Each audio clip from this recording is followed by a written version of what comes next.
सगळ्यात महत्वाची जर कुठली गोष्ट असेल तर आम्ही ठरवलं पाहिजे आम्हाला काय व्हायचंय, आम्ही ठरवलं पाहिजे आम्हाला नेमकं काय करायचंय, आम्ही ठरवलं पाहिजे आम्हाला नेमकं कुठं पोहोचायचंय. हे ज्याला कळतं तो तिथं पोहोचतो. ही सगळ्यात महत्वाची गोष्ट. उदाहरणार्थ तुम्ही कोपरगावच्या बस स्टँडवर दिवसभर उभा राहिला, गाड्या येत आहेत, गाड्या जात आहेत. कुणीतरी सायंकाळी विचारलं, अरे दिवसभर बघतोय तू स्टँडवरच उभा आहे, तुला कुठं जायचंय का? गाड्या येत आहेत जात आहेत, तू कुठल्याच गाडीत बसला नाहीस, असं का?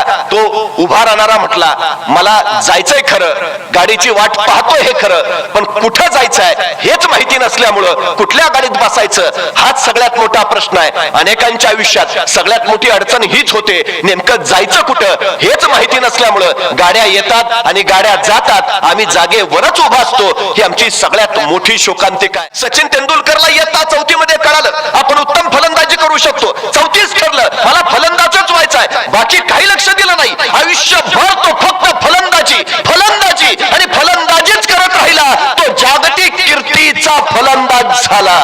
इरफान पठाणला इयत्ता 9वीत कळालं आपण उत्तम गोलंदाजी करू शकतो, मला गोलंदाजच व्हायचाय. तो तिथून सराव करत राहिला, सराव करत राहिला. तो भारतीय क्रिकेट संघात गेला. पण सचिन तेंडुलकर इतकी प्रसिद्धी ख्याती मिळवू नाही शकला का? सुरुवात उशिरा झाली.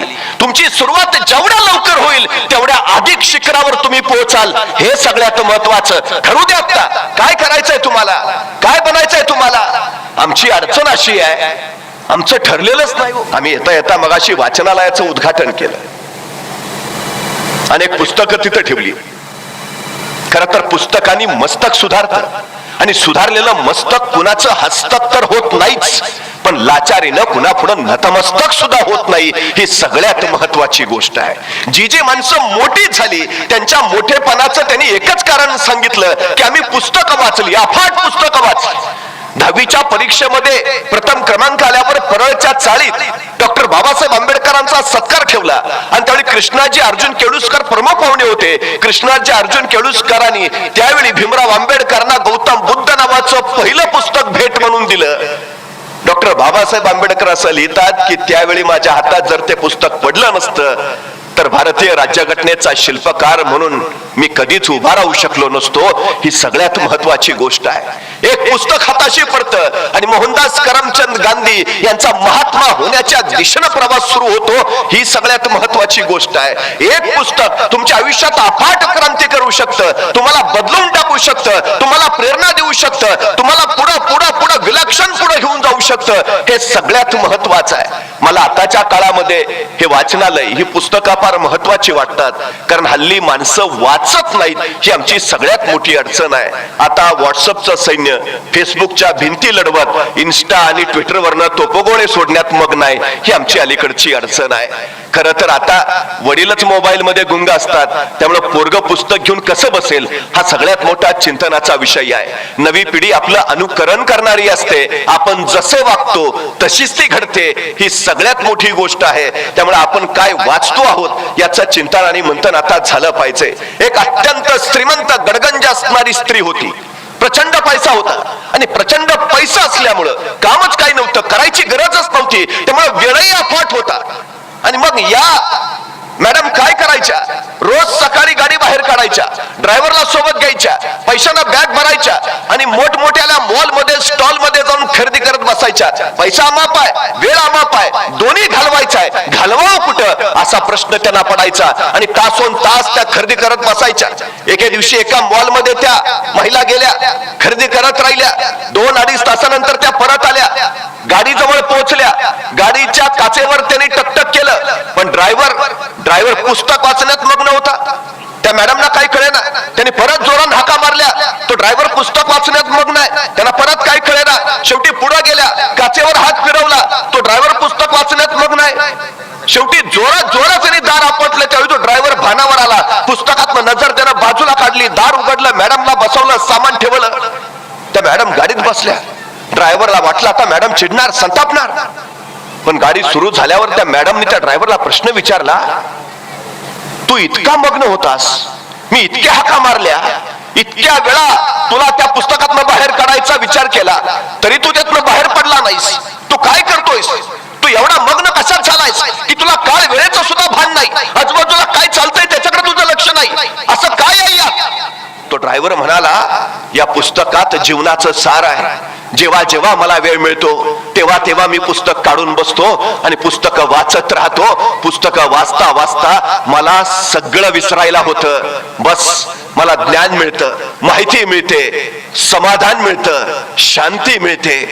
त्या मॅडमनी विचारलं, अरे त्याच्याच शोधात तर मी आहे. मी खरेदी करत 2-2 तास का घालवते? माझ्याकडे वेळ भरपूर आहे, पैसा भरपूर आहे, पण समाधान नाही, शांती नाही, ज्ञान नाही. हे कुठे मिळतं पुस्तक? चल मला तिथं घेऊन चल. त्या ड्रायव्हरनं त्या मॅडमना एका पुस्तकाच्या लायब्ररीमध्ये घेऊन गेला आणि या मॅडमनी त्या लायब्ररीमधनं प्रचंड मोठी पुस्तकं खरेदी केली. गाडी पुस्तकांनी भरली आणि ती घरी आली. त्या दिवसापासून त्या मॅडमनी फक्त आणि फक्त पुस्तकं वाचायला सुरुवात केली. आता त्यांना वेळ पुरत नव्हता. आता कुठं जाऊन काय करावं याची गरज पडत नव्हती. त्या अखंडपणे फक्त वाचत राहिल्या, वाचत राहिल्या, वाचत राहिल्या. आता खरेदीला बाहेर पडायच्या त्या फक्त पुस्तकं खरेदी करायला. अखंडपणे त्यांचं वाचन चालू झालं. काळ काळ काळ सरत राहिला. एके दिवशी त्यांच्या घराच्या दारावर टकटकचा आवाज आला. या वाचनात मग्न होत्या. बराच वेळ दार वाजत राहिलं. शेवटी वैतागून उठल्या. दार उघडलं. दारात कुणीतरी अनोळखी होता. त्या मॅडमने विचारलं, कोण हवाय? तो दारातला व्यक्ती म्हणाला, तुम्ही हवे आहात. मी तुम्हाला न्यायला आलोय. पण तुम्ही कोण? मी यमराज. या पृथ्वी तलावरचं तुमचं आयुष्य संपलंय. मी तुम्हाला न्यायला आलोय. चला. त्या मॅडम म्हणल्या, वेडायस का काय? काल तर 40 पुस्तकं घेऊन आली, आताशी 5च संपलीत. अजून 35 वाचायची शिल्लक आहेत आणि कुठे घेऊन चला? पुस्तकं वाचल्याशिवाय मी तुझ्या बरोबर येणार नाही. मला उरलेली नवीन आणलेली सगळी पुस्तकं वाचू दे, मग मी तुझ्या बरोबर येते. मला येताच येणार नाही. यमराज म्हणला, असं असतं का कुठं? मी न्यायला आलोय, संपलाय तुमचा काळ, चला बरोबर. मी येणार नाही. त्या मॅडम ऐकायलाच तयार नाही. मग करू काय मी? थांब, माझी पुस्तकं वाचून होईपर्यंत इथंच थांब. पुस्तकं वाचून झाली की मी येते तुझ्या बरोबर. शेवटी यमराजाचा नाईलाज झाला. म्हणला, ठीक आहे, बसतो इथं, वाचा तुमचं काय ते उरकान, चला पटकन. तो यमराज दाराजवळच थांबला. या मॅडम परत पुस्तकं वाचायला आत गेल्या. 1-2 तास झाले. परत दारावर थप्पा पडायला लागल्या. त्या बाई वैतागानं उठल्या. दार उघडलं. दारात परत यमराजच. आता काय? अहो, तुम्ही पुस्तकं वाचत बसाल, पण मी इथं उभा राहून काय करू? तुमचं होईपर्यंत मला काहीतरी द्या ना, म्हणजे माझा वेळ जाईल. त्या मॅडम म्हटल्या, थांब. आत गेल्या. 10-20 पुस्तकं घेऊन आल्या. यमाच्या हातात दिली. माझी पुस्तक वाचून होईपर्यंत तू ही वाच. यमराजानं पुस्तकं घेतली आणि यमराज तिथंच बसला. पुस्तकच वाचतोय, पुस्तकच वाचतोय. यमराज सुद्धा पुस्तकं वाचण्यात इतका वेडा झालाय की आता माणसांना न्यायला यमराज खाली येत नाही. आता कधी कोरोना येतो, कधी ओमायक्रॉन येतो, कधी एखादा अपघात होतो, नाहीतर अटॅक होतो, पण यमराज आलाय आणि कुणाला घेऊन गेलाय असं होत नाही. यमराज तेव्हापासून पुस्तकं वाचण्यात जो मग्न आहे तो अजून पुस्तकच वाचतोय. गोष्ट साधी आहे, हसण्यावर नेण्यासारखी आहे, पण याच्यातला अर्थ इतका मोठा आहे की ज्याच्या हातात पुस्तक आलं त्याचं मस्तक कुठल्याही प्रश्नात अडकत नाही. ही सगळ्यात महत्वाची गोष्ट आहे. सुधारायचं असेल, घडायचं असेल, वाढायचं असेल, बहरायचं असेल, फुलायचं असेल तर पुस्तकांनाच आपले संगाती बनवा, कारण तेच तुमच्या आयुष्याला आकार देऊ शकतात. ही सगळ्यात महत्वाची गोष्ट आहे. या फाउंडेशनचं मी मनपूर्वक अभिनंदन त्यासाठी करतो की आपण वाचनालय सुरू केलं. ही सगळ्यात आणि सगळ्यात महत्वाची गोष्ट आहे. हे सगळ्यात गरजेचं आहे, कारण याच्यातूनच आपली मुलं घडतील, याच्यातूनच उद्याची पिढी घडेल, याच्यातूनच विचार निर्माण होतील, याच्यातूनच संस्कार तयार होतील आणि संस्कारातूनच उद्याच्या पिढ्या घडत जातील. हे सगळ्यात आणि सगळ्यात महत्वाचं आहे. खरं तर एज्युकेशन हा 3 लॅटिन शब्दांपासून बनलेला शब्द आहे. एज्युकेरे, एज्युकेअर आणि एज्युकेशन म्हणजे विद्यार्थ्यांमधले सुप्त गुण शोधणं, त्या सुप्त गुणांचं संवर्धन करणं आणि त्यांना योग्य व्यासपीठ मिळवून देणं. या 3 क्रिया जिथं घडतात त्याला शिक्षण असं म्हटलं जातं. पण दुर्दैवानं अलीकडच्या शिक्षण पद्धतीमध्ये आम्ही विद्यार्थ्यांमधले सुप्त गुण खरंच शोधतो का? त्या सुप्त गुणांचं संवर्धन करतो का? आणि त्याला योग्य व्यासपीठ मिळवून देतो का? हा सगळ्यात मोठा चिंतनाचा विषय आहे. वाचलं पाहिजे, वाचत राहिलं पाहिजे. त्याच्यातून विचार तयार होतात, विचारातून आचार घडतात. पण या वाचनाला एक शिस्त हवी. शिस्तीतनं तुम्हाला जे बनायचं आहे त्याची दिशा कळायला हवी, ती मिळायला मिळायला हवी यासाठी अभ्यासक्रमाचा आराखडा आखण्यात आला आणि मग तुम्हाला कुठं जायचं आहे यासाठी त्याच पुस्तकांचा एक अभ्यास तुम्हाला देण्यात आला. पण सगळ्यात महत्वाची गोष्ट, आमचं अलीकडचं शिक्षण हे मार्कांपुरतं मर्यादित झालं. उत्तम मार्क पडावेत यासाठी वाचन आमचं झालं, पण शिकावं, ज्ञान मिळवावं यासाठी किती वाचतात हा सगळ्यात मोठा चिंतनाचा आणि महत्वाचा विषय आहे. मानवी जीवनामध्ये पैसा जितका महत्वाचा, विद्यार्थी जीवनामध्ये मार्क तितका महत्वाचा, ही सगळ्यात महत्वाची गोष्ट झाली. पण एक गोष्ट आपण लक्षात घेतली पाहिजे, सगळ्यात महत्वाची गोष्ट आहे की तुम्हाला उत्तम घडता आलं पाहिजे, सर्वोत्तम बनता आलं पाहिजे आणि तुम्ही सर्वोत्कृष्ट झालं पाहिजे. यासाठी तुम्हाला जे जे करता येईल ते तुम्ही केलं पाहिजे, ही सगळ्यात महत्वाची गोष्ट आहे. तुम्ही कोण बनता याच्यामध्ये का अर्थ नाही, तुम्ही काय करता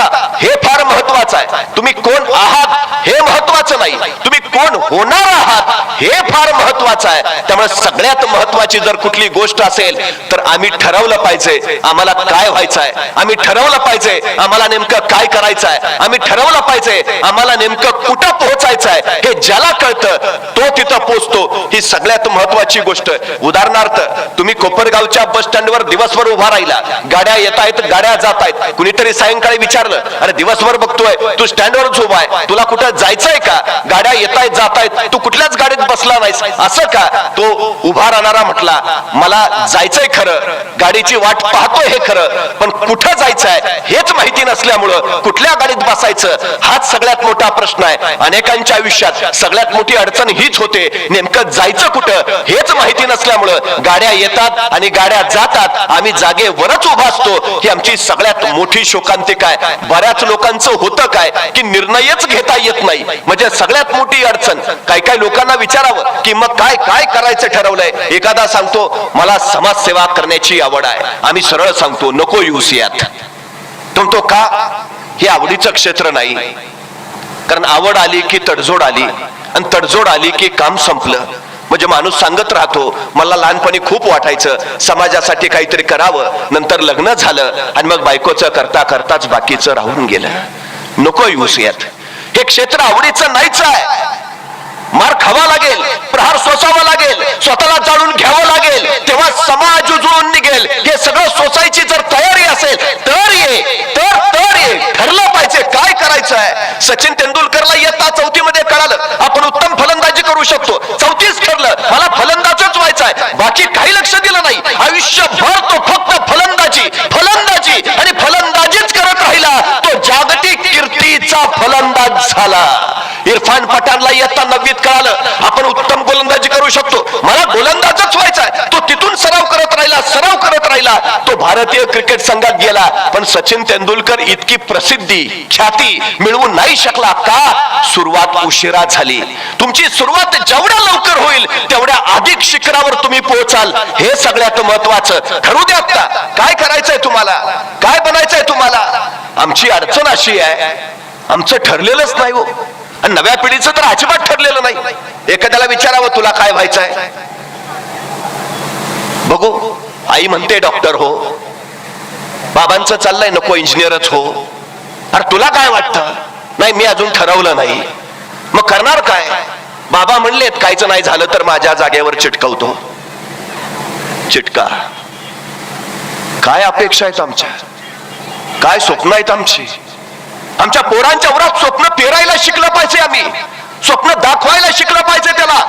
तुमचा खिसा जेवढा असतो ना तेवढंच तुम्हाला मिळतं, तेव्हा खिसा शिवून घेताना एवढा मोठा शिवून घ्या की तुम्हाला मोठं मिळालं पाहिजे, हे सगळ्यात महत्वाचं आहे. स्वप्न मोठी मोठी मोठी बघायला शिकवा आमच्या पोरांना. बस झालं नाही, असंख्य माणसं आहे. ठरवलं, पटकन ठरवलं. छोटा नरेंद्र घरात खेळत होता, पाहुणे आले आणि आलेल्या पाहुण्यांनी त्या नरेंद्रला विचारलं बाळ तू कोण होणार? आणि तो छोटा नरेंद्र म्हटला मी ड्रायव्हर होणार. वडील बघत राहिले. आपल्यातला कोणी असता तर पहिली वाजवली असती पाहुण्यांसमोर सगळी. नरेंद्राचे वडील चिडले नाहीत, रागावले नाहीत, म्हणले नरेंद्रा ड्रायव्हरच हो, ड्रायव्हरच हो. पण भिंतीवर कुरुक्षेत्रावर अर्जुनाला भगवद्गीता सांगणाऱ्या भगवान श्रीकृष्णांचं चित्र होतं. नरेंद्राचे वडील म्हणाले ड्रायव्हरच हो, पण या अर्जुनाचं सारथ्य करणाऱ्या भगवान श्रीकृष्णासारखा ड्रायव्हर हो. स्वप्न दाखवता येतात, मोठी मोठी स्वप्न दाखवता येतात. तेच नरेंद्र वयाच्या 23व्या वर्षी अमेरिकेच्या शिकागोच्या धर्म परिषदेमध्ये उभा राहिले. भारतीय धर्म संस्कृतीची पताका त्यांनी फडकावली. Brothers and sisters of America, आणि अफाट टाळ्यांचा कडकडाट झाला. समोरच्या प्रत्येक व्यक्तीला वाटलं रे हो हो हा माझा भाऊ आहे. मानवतेची घातलेली साथ त्या प्रत्येक अमेरिकनच्या काळजाला स्पर्श करून गेली. अरे हो, भाऊ आहे हा. 23 वर्षाचा युवक मला भाऊ मानतोय. या 2 शब्दांनी नरेंद्रचे विवेकानंद झाले. तुमचं ध्येय ठरलेलं असेल, ते विलक्षण मोठं असेल, जगाच्या कल्याणाचा वेध त्यात असेल, तर जे असेल ते अंतःकरणापासून येतं, आणि जे आतून येतं ते तुम्हाला घडवतं, मोठं करतं, विलक्षण व्यापक बनवतं. स्वप्न स्वप्न स्वप्न मोठी ठेवा पोरांची. त्याला दाखवा, अडचण काहीच नाही. तू करू शकतोस, तुला होईल, करशील तू. काही माणसं चुका शोधतात, आणि ज्यांची मुलं यशस्वी होतात ना, त्यांचे पालक मुलांचं कौतुक करायची संधी शोधतात.